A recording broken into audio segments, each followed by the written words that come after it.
No. But the game is really fun, and hey, I get to play Spider-Man too. Wait, no, not that one, the good one. So Sonic Racing Crossworlds recently just wrapped up its closed beta test, and I have to say, it was a blast. And the first thing that I think is going to hit everyone is the graphics of this game. Yeah, a Sonic game being an Unreal Engine is a really cool thing to see. While I'm very confident they're going to keep using Hedgehog Engine 2 for the mainline titles since they put so much time into developing it, Unreal Engine for these side games is quite a sight to see. And it's really impressive how they've used it, because a lot of Unreal Engine games have this sort of Unreal Engine, like made in Unreal Engine look. A great example is Ninja Gaiden 2 Black. This is a really fun game, but when I look at this, I can just tell it was made in Unreal Engine. This game, I couldn't really tell. On further inspection, yeah, it has the Unreal-isms of, like, in Metal Harbor, you see how there's a little bit of, I guess you would call this ghosting. I don't even know what you call this effect, but you see this type of effect that you see on the road here on a lot of Unreal Engine games. So, I'm very impressed with how it looks, and I think they did a great job of utilizing Unreal Engine, which a lot of games do not do, so I'm very impressed with that. And I think it's kind of cool that you can kind of get a direct comparison on a lot of these assets. A great example of this is in Wonder Museum. You can see a couple of Frontiers little statue assets just kind of thrown around, and they look really nice in this environment, much better than they did in Frontiers, if I'm being truly honest. So yeah, the graphics, just chef's kiss. It looks really good. So moving past the graphics, let's get to a lot of the actual important stuff, which is the gameplay. And I want to start with the carts and how they control, because that's the most important thing you're going to notice right off the bat. Stop pushing me against the wall! And I have to say, I think the carts control really well. The only criticism I'd give is that it's oftentimes pretty difficult to turn. There's a lot of turns that you straight up just, like even, you know, slight turns, you just straight up cannot make if you're not drifting. And you'll find yourself bumping into a wall even when you are drifting sometimes. And I do think the cars could just be tightened up a little bit. Almost all of them, even the handling type, which feels incredibly good to use, by far the best one. Even it still has some of that, you know, just lack of turn control that this entire game is kind of affected by. And with mentioning the handling type, I do want to bring up the different vehicle types, because wow, they are actually very different. This is honestly the first time I've played a kart racer that does vehicle types like this, and it actually has this much variety. Like going from speed to handling, it's kind of crazy how much control you have over your steering in comparison. It is not messing around when it says this is the handling type, and comboing that with the different stats that characters give you. Like for example, if you want an all-in handling type, you need to pick obviously a handling vehicle and then Amy, because she has by far the best handling. You could also pick Cream, they're about equal, but that's what you want to do if you want to go all in on handling. Or you could do all in on speed with Sonic and Shadow, and just like there's a lot of different combinations with characters and vehicles, and I was just impressed by how much that actually affects the gameplay. And so talking about characters and different stats, well, I've got to go right into one of this game's main gimmicks, the gadgets. And holy smokes, I am incredibly impressed by this system. Seriously, in the scheme of all video games, this is a really good system. It really is. I was very impressed with how they handled it. Having 2 rows of 3 slots that have different little things that you can put in there that just give you different boosts, you know, maybe say, hey, speed items more likely, or make your tricks faster, or maybe give you a boost of speed when you hit another enemy. There's just a lot of variety. Like, these are actually very impactful to your gameplay. And what's also nice is that there's not just like 3 really overpowered ones. While I had personal favorites, people had other favorites that they just used all the time way more. Like for me, I was always on the speedy trick, bumping off of enemies, and level 1 quick charge. I loved these. This was like my combo for like the majority of my time playing. Then I'd go hop on a call and see my friend using a completely different combination that's focused more on gathering rings, and I would think, oh, I've never even thought about gathering rings. I might swerve in that corner, whoa. And then I make a build about gathering rings, and then that's a different gameplay style, and that just, it really is impressive, because a lot of games just have it like what I was saying, where there's just like 3 really broken ones and you just unlock those and then literally everybody uses them. But this game, it really feels up to you. It doesn't just feel like there's a big meta to it. I mean, I'm sure there's a technically the best combination that's just, looking into the decimal values of whatever to make the best combination. But really, it is incredibly well balanced, which is something I can't say about other things in this game, but this gadget system was incredibly well balanced, because there's like 3 different combinations that felt completely valid. And that's the best part about it too, because they let you keep those presets. You can cycle through them. You have different presets. You don't have to change it and remember it every time. You have these different builds you can make an experiment with, so that you can say, hey, this car combination and this gadget build can go really well together. And that is such a cool part of the strategy of the game. And I'm very impressed that Sonic Team was able to make a system this good. Like, I know it's not truly revolutionary, but it still is pretty impressive. I genuinely didn't expect it to work as well as it did. And so now I've talked about how you have your killer preset done. You've got the character you want to play as, the car you want them to be in, and you've got just the perfect gadget loadout. So now you're in the race, but the technicalities don't stop there, because this game isn't like the other Sonic racing games, where it's just about how many drifts can you get and what items do you get. While that is certainly the main part,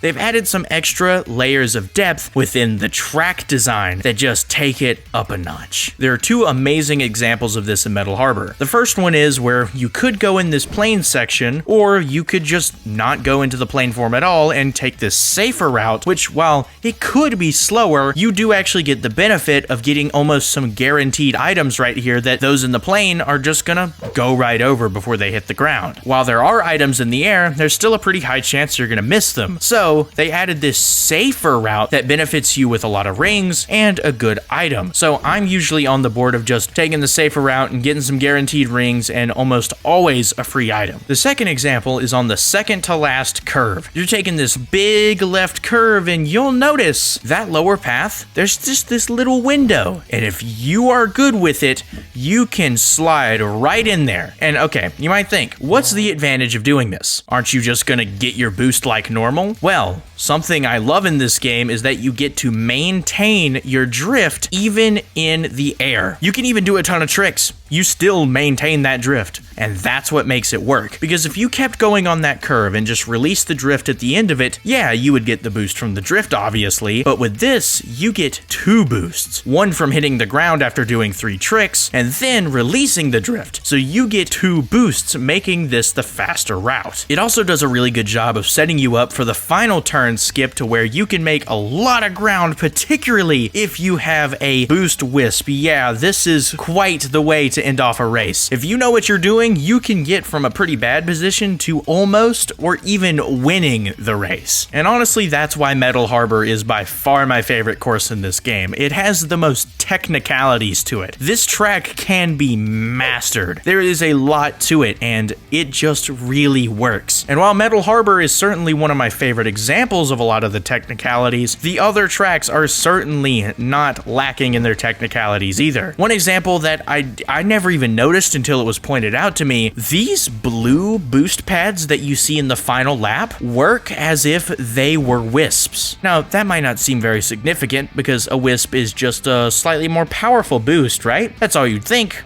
What do boosts do? They get you across grass. And that is what is awesome about it, because you can get around certain grass curves by hitting one of these blue boosters. What the heck? That's insane to me. Like, that is something I would have never thought of, but is seriously just good depth to the game, because it's not a required element. It's not like it's just confusing, or it's almost like you have to have that knowledge to win races, because I certainly didn't need it to win races, but it's there for those who can figure it out, and that's really cool. So I've been framing this gameplay as if it is truly a really skill-based style that is just basically all up to you. If you know what you're doing and use the track right, you use your gadgets right, and you use the car you picked correctly, you can be killer at this game, and that it's really just up to you how good you're gonna do.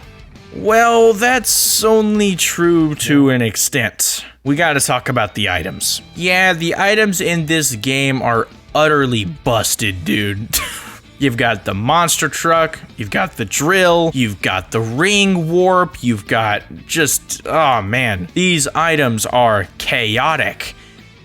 And I love it. While I can understand not being on board with the just insane, just chaoticness that's just going on left and right. I mean, dude, you can go from first place to 10th place within like 10 seconds. And that's not an exaggeration. And I love that type of chaoticness. I love almost coming in first, not because I was good, but just because the game gave me good items. Yeah, is it cheap? Is it not skillful? I know, but there's a fun to that. There's just a fun to this arcadey, just chaos, and it's so much fun. And I think casual players would just absolutely love this type of stuff. I think playing this game with your friends would just be a blast with all these items. This just seems like a ton of fun. But the issue starts to come in where we have these items in a ranked mode. These items are really broken, really overpowered, and while that's fun, there's been a lot of people complaining about them, which I can understand. While I don't personally agree with that, I think they're fun as crap, so I definitely have to say that there are people who don't like this, so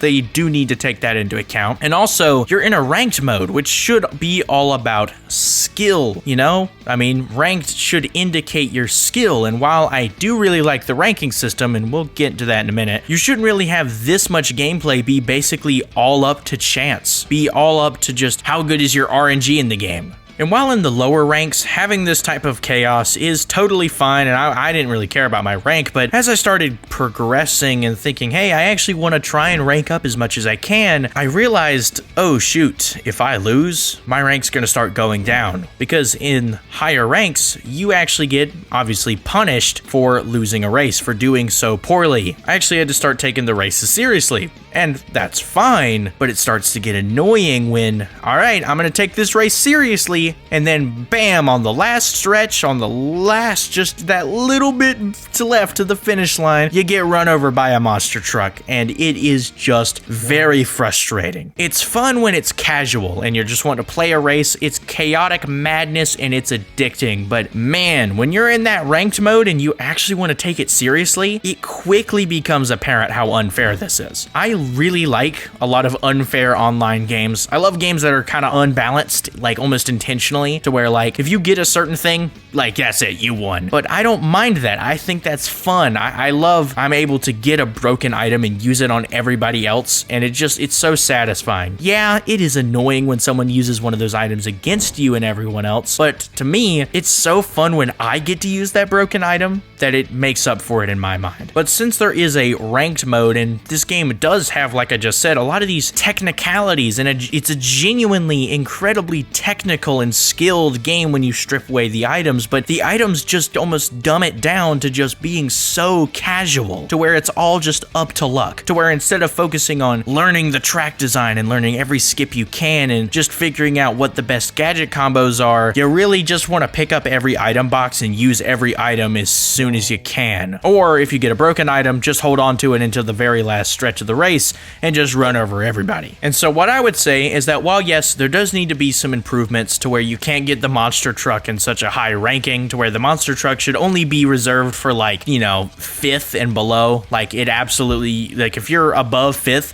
you can't be getting any of these. So I do think there needs to be tweaks, but I still love this. So I don't think they don't need to nerf it to heck. They just need to keep it in its own mode. So that's what I'll say. There needs to be a casual online mode that features a lot of these broken items. So you got the monster truck, the drill, the ninja star, the ring warp, all of this stuff. It's in its own mode. It's just in the casual playlist. You can hop in a casual game and have all this chaotic madness, because I think that's really fun when you're not taking the game so seriously, when you don't really care where you place. You know, it's just about having fun. It's not about where you place. It's just about having a good time. And I think these items really just make a casual experience much more fun. But in a competitive sense, these items are not making your experience any better, and I believe they kind of act actively bring the experience down. So I believe that in the ranked competitive mode, you should really only have like 3 items, to where it's just like the boost wisp,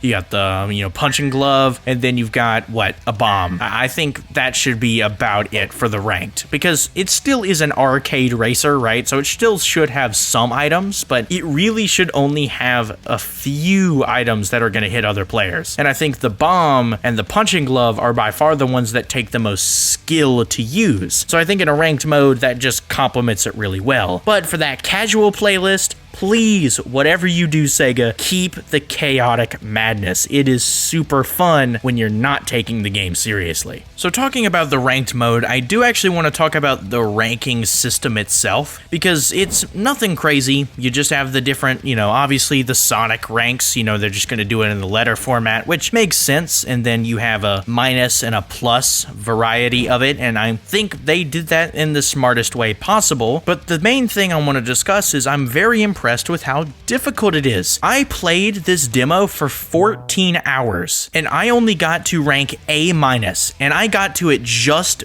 barely. Within 2 hours of the demo going out, I got to A-.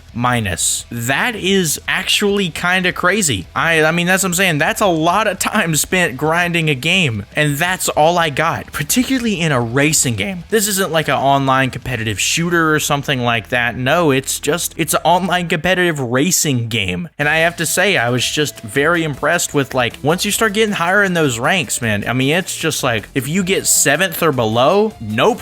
That's it, you're losing points. You gotta be locked in the entire time if you want to rank up. I mean, seriously, you gotta be fully focused. You can't look away from the screen for a second, nothing. Not even in a straightaway are you safe from those items. You gotta be ready.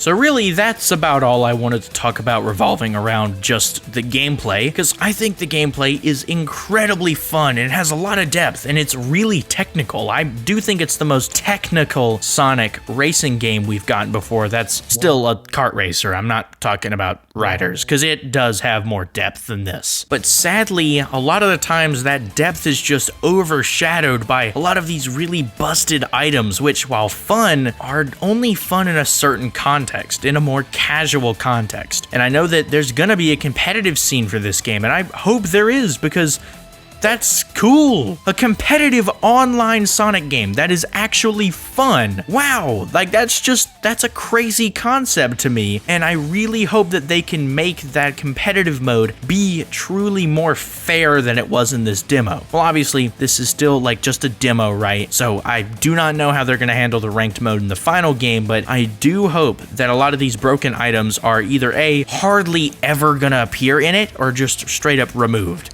because that would just make it so much better, man. But yeah, really, the gameplay is super duper fun. But while overshadowed by those items, it's just, like I've been saying, it's really my main point. Those items are really just fun in a casual context, but a lot of people aren't in that casual context, so they aren't gonna want to see just a game made for casuals, because this game has the depth to have super advanced gameplay. So I want to see them really go all in with the technical side as well, not just the casual side. I may be done with the gameplay, but there is a few things I want to talk about outside of the gameplay, and the main one is the customization. And oh boy, I love me some customization. Yeah, we had the Forces avatar, and I mean, that was alright, but it just kind of gave you different little things to do. But this is like that. But honestly, man, customizing a car is cooler than making a Sonic OC. I'm sorry. Making this car was so fire, dude. Look, bro, I got Kratos' car. Look, there you go, bro. And then there's this Werehog car. Come on now. The customization was really, really good. And it's just crazy thinking that I was having so much fun messing around with just the, 4 little presets you get per vehicle type. That's crazy to think how much more is gonna be added later on. So I'm just, wow. I'm very looking forward to the car customization. The only thing I want them to change about it, really, my biggest change, and I really mean this, dude, it would just be insane if they changed this. Please make you be able to overlap stickers. Please, I'm begging you, please make it where you can overlap stickers. And it wouldn't have to be complicated either. You would just make it where ascending order from left to right, they overlay. That's it, because they have this weird like bounding box around them to where you can't put other things, which makes making a lot of interesting designs really annoying because you can't put stickers close to each other. So seriously, Sega, I'm begging you, please make these stickers be able to overlap, because customizing my car with stickers is stupidly addicting, but it's really limiting to where I can't kind of combine them together. No, they just have to be separate on their own, which is truly a shame. But outside of that, I was just so impressed by it. Editing the materials, editing all the different parts and the colors, it was all incredibly well done, and there's just so many possibilities, even with the small taste of it we got in this demo, to just deck out your car however you want. So I've been a huge fan of customization in video games, so I really appreciate this. This is seriously a dope feature. And so the last thing I want to touch on is the soundtrack, and I will be honest, this is the worst part of the game. It kinda sucks. I will be very, very, very plain with you. It is not good. It is very subpar. While yes, I do think Wonder Museum and the first lap of Metal Harbor is pretty good, a lot of these songs just truthfully suck. I will tell you that right now. The final lap of Ocean View is actually terrible. I will be honest. I would rather listen to nothing than listen to this. I'm not trying to hate here. I'm just actually being honest with you. A lot of these songs sound extremely, just real okay at best. It's passable overall. So if the whole soundtrack's like this, while I will be pretty disappointed and would expect better from a Sonic soundtrack, because Sonic's kind of whole thing for a while was, hey, the game sucks, but the soundtrack's good, but we don't even have that here. So while I don't think it is, I do really hope it's a beta soundtrack and they've got some more interesting songs cooked up for the final game or are currently developing them, but as it's right now, if they don't change it, then it's looking pretty bleak for the soundtrack. I'm just being honest. So, yeah, I may be wrapping this video up on a little bit of a sour note, but I do want to make it very clear, I loved this game a ton. It was really good, and I was impressed with the game in a lot of areas. I didn't expect it to be as complex and technically interesting to play. So, I've already said basically everything I need to say about the items, just everything. I've already said all of it, so I'm not gonna go over it again and just waste your time. I've said everything I need to say. So, I do hope all of you have an amazing rest of your day. God bless.